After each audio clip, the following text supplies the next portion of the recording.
What if I told you that your apartment could be your new farm? Yes, you heard that right. Let's dig into the art of vertical farming.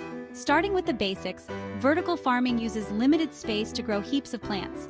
Imagine layers of lush greenery, all stacked up. Now, where do you start? Let's pick the right plants. Herbs like basil and mint, or greens like lettuce and spinach, are perfect because they don't need much room to flourish. Next up, setting up your vertical farm. You can use hanging baskets, shelves, or even repurpose an old bookcase. Ensure each plant gets enough light and water. Speaking of water, did you know you can set up a simple system to recycle water from one plant to another? Talk about eco-friendly. And when it's harvest time, just snip what you need.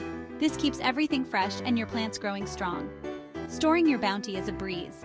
Wrap leafy greens in a damp paper towel and tuck them in your fridge for that just-picked freshness. There you have it. You're not just an urban dweller, you're an urban farmer now. Who knew your green thumb would reach such heights?